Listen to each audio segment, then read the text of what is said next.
So today I'm going to answer a very common question that we get at IELTS Advantage, which is how do I get a band 8 or a band 9 in IELTS listening test? And the problem is really the fact that the listening test is divided into 4 parts.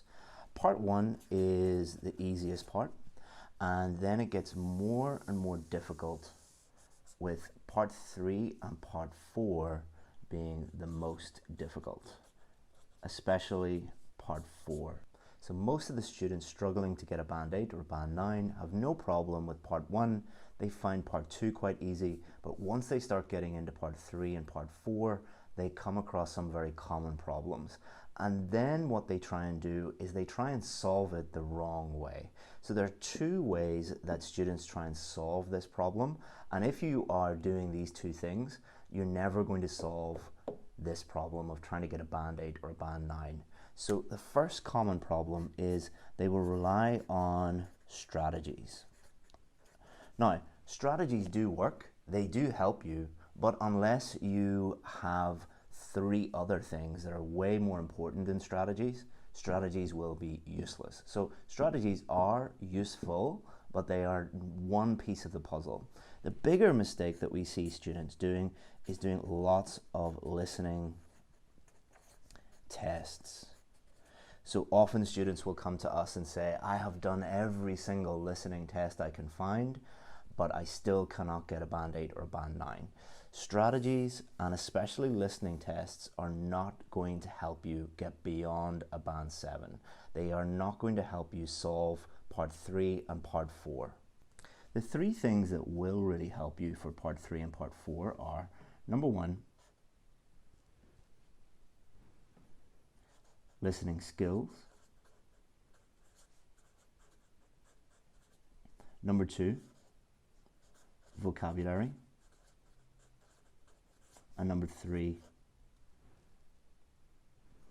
focus. Especially the ability to focus on multiple speakers speaking at the same time. So let's take a sentence from a listening test and analyze it to show you that these 2 things are useless until you address these 3 things. And then at the end, we're going to give you a technique that we teach our students that helps them improve their listening skills, their vocabulary, and their focus on listening all at the same time. And you will enjoy yourself whilst you're doing it. It's not often you enjoyed something while you're studying IELTS. So let's say on a listening test,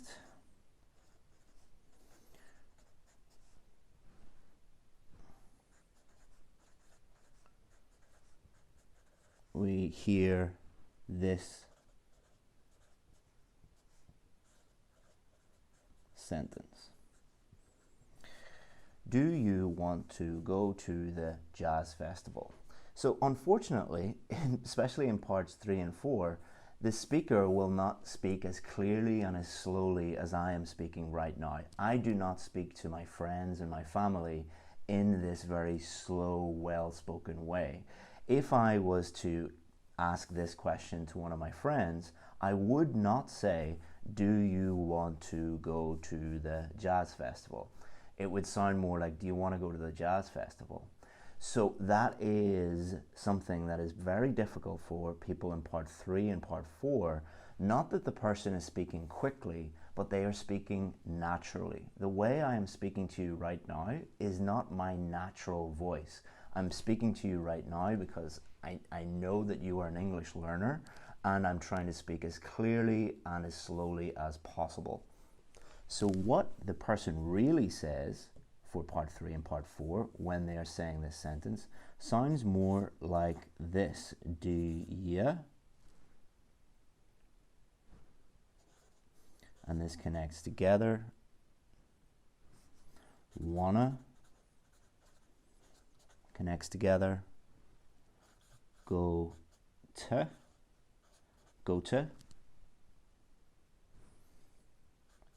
the jazz festival. So there's a few problems here for most people who are trying to get a band 8 or a band 9. They're not used to connected speech, So here we have connected speech, here we have connected speech, and here we have connected speech, and these schwa sounds, reduced sounds, because this is how most native English speakers actually speak to one another, and they're testing your ability to understand real English. So one of the skills is understanding this connected speech. And without this skill, it doesn't matter how many listening practice tests you do, doesn't matter how good your strategies are, if you don't understand, do you want to go to, you will never be able to answer this question. Also, if we have a look at two key parts of this sentence, jazz, do you understand what jazz is? Lots of students trying to get a band 8 or a band 9 have no idea what jazz is. Also, do you really know what a festival is? And then when we combine these, do you really understand what a jazz festival is? There is no way that you will be able to answer this question if this is the key part of the listening, if you don't understand what jazz and festival means, and you cannot understand connected speech. So this is why listening and vocabulary are so important. Also, you have to be able to focus for long periods of time.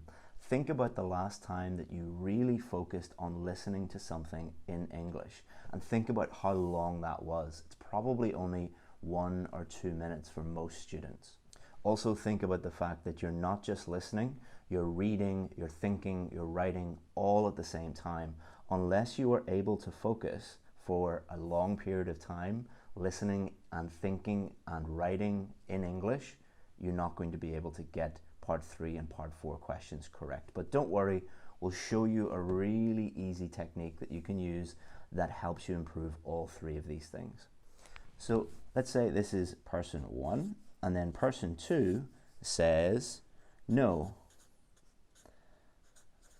I've got to study for my finals. So what does this actually mean? You may have never heard of this word in this context. So you also have to guess what this word actually means from context. No, I've got to study for my finals. So you might not know what finals means, but from the context of the conversation, you might be able to guess that this means exams or a test, their final test. Normally a university student, their final test, their final exam, they will call them their finals. So you will never be able to understand 100% of the vocabulary, but you need to get used to guessing the meaning of some words in context while listening at the same time and thinking at the same time and writing your answer and deciding your answer all at the same time. Now that sounds very, very difficult, but it does not need to be difficult. But before we show you this technique called micro listening, please do not go and look up some strategies, do lots of practice tests, and then waste days and weeks and you're still below a band 8 or a band 9. Please use this instead. So what is micro listening? So let me show you exactly what it is.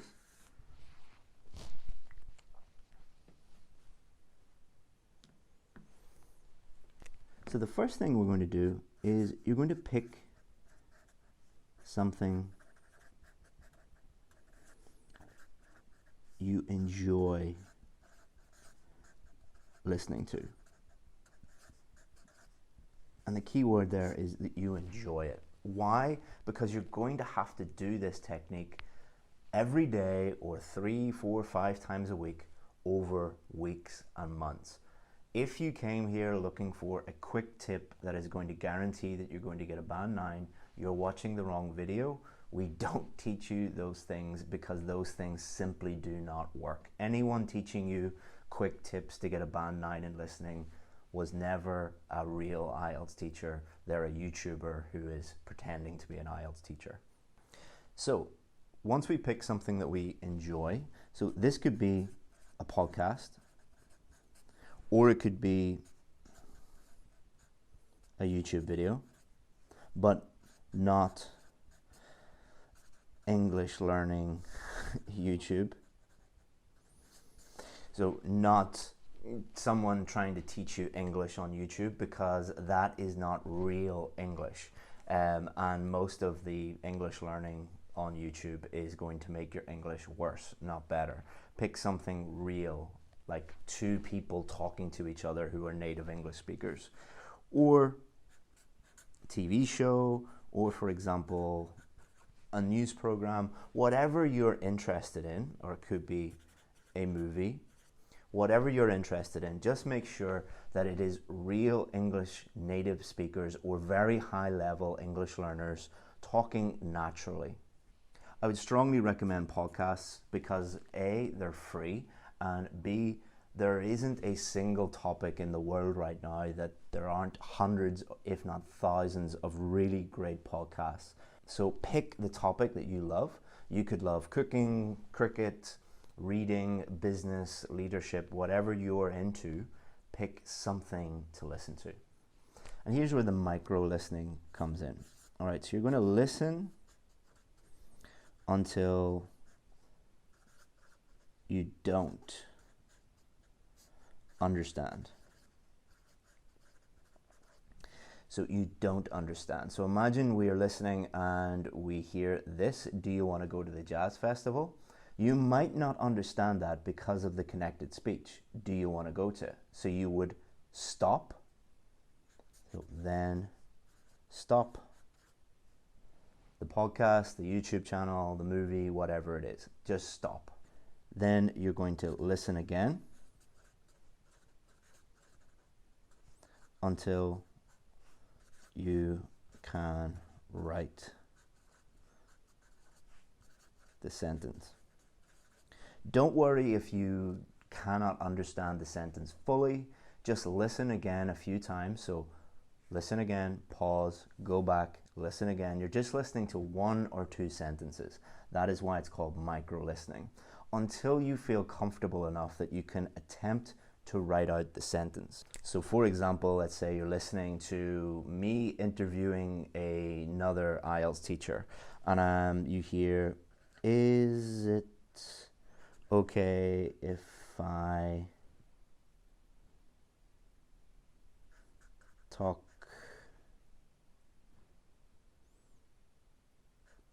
to you about clickbait?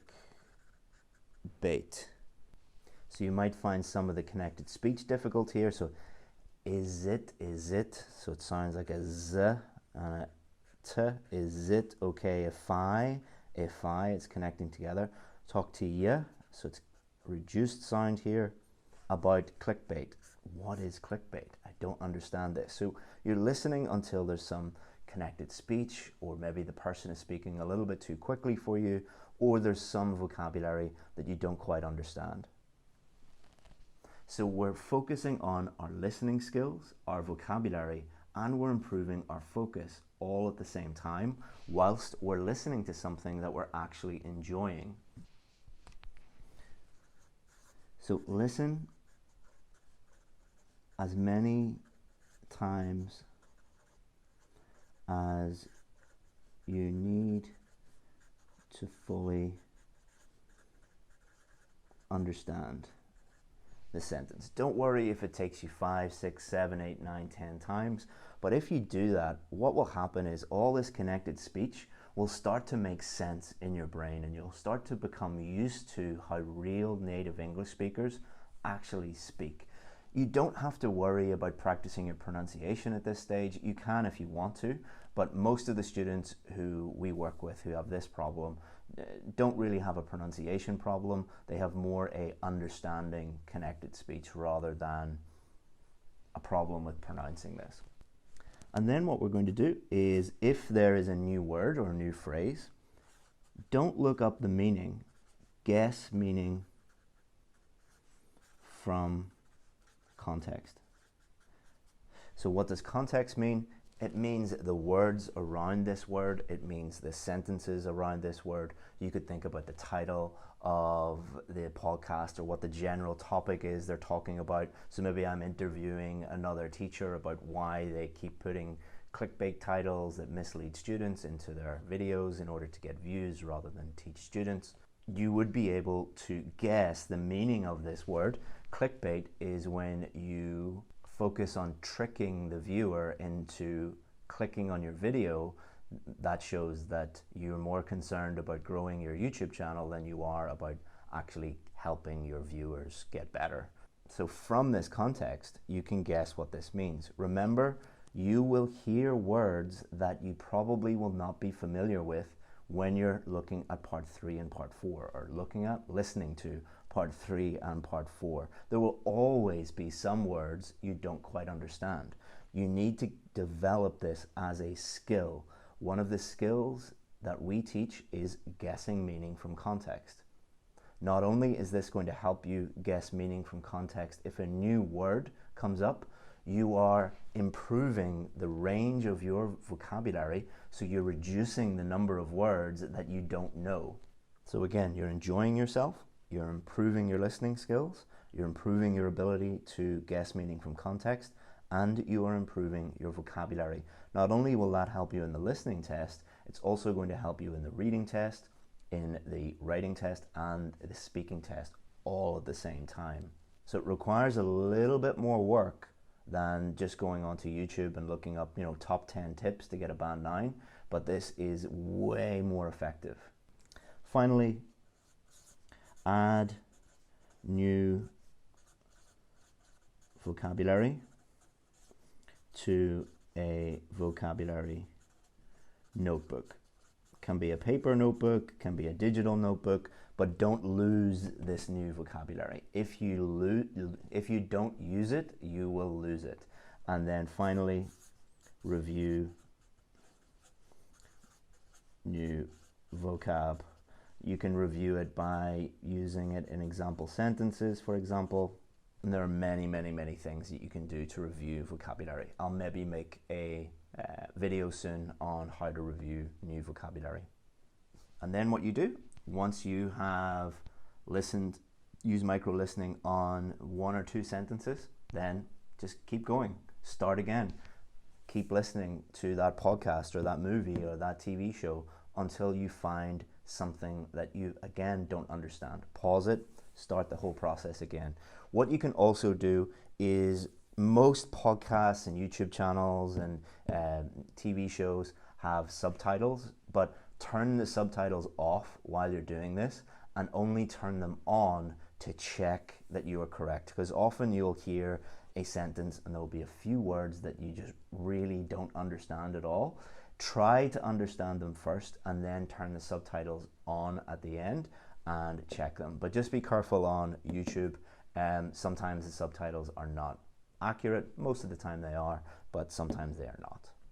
If you want more help with listening, you can go to our website, IELTSadvantage.com, and we've got lots of articles, free resources for listening.